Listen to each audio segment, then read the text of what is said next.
കുടുംബകലഹത്തെ തുടർന്ന് കിണറ്റിൽ ചാടിയെന്ന് ധരിപ്പിക്കാൻ വേണ്ടി ഗൃഹനാഥൻ ഫയർഫോഴ്സിനെ വട്ടം കറക്കി. പത്തനംതിട്ട കൊടുമൺ ചിരണിക്കൽ പ്ലാന്തോട്ടത്തിൽ 41 വയസ്സുകാരനായ ജോസാണ് ഫയർഫോഴ്സിനെ 80 അടി താഴ്ചയുള്ള കിണറ്റിൽ ചാടിച്ചത്. ഇയാൾ കിണറ്റിൽ ചാടിയെന്ന സംശയത്തെ തുടർന്ന് രാത്രി 3 മണിക്കൂറോളം അഗ്നിരക്ഷാസേനയും നാട്ടുകാരും കിണറ്റിനുള്ളിൽ ആളെ തിരഞ്ഞു.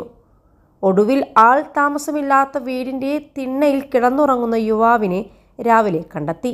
ജോസ് കിണറ്റിൽ ചാടിയെന്ന വീട്ടുകാരുടെ സന്ദേശത്തെ തുടർന്നാണ് ഞായറാഴ്ച രാത്രി അടൂരിൽ നിന്നും അഗ്നിരക്ഷാസേനയുടെ ടീം സ്ഥലത്തെത്തിയത്.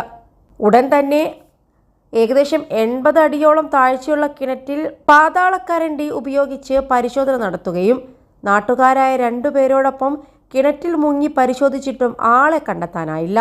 11 മണിയോടെ വീട്ടിൽ നിന്നും ജോസ് പുറത്തിറങ്ങുകയും തുടർന്ന് കിണറ്റിൽ എന്തോ വീഴുന്ന വലിയ ശബ്ദം കേട്ടു എന്നുമാണ് വീട്ടുകാർ പറഞ്ഞത്.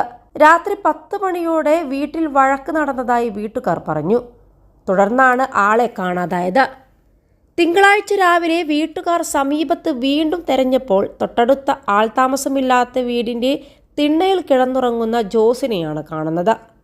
രാത്രി വീടിന് പുറത്തിറങ്ങിയപ്പോൾ കിണറ്റിൽ ചാടിയെന്ന് വീട്ടുകാരെ ധരിപ്പിക്കാൻ വേണ്ടി വലിയ കല്ല് കിണറ്റിലിട്ട ശേഷം സമീപത്തെ ആളൊഴിഞ്ഞ വീടിന്റെ തിണ്ണയിൽ പോയി കിടന്നുറങ്ങുകയായിരുന്നു.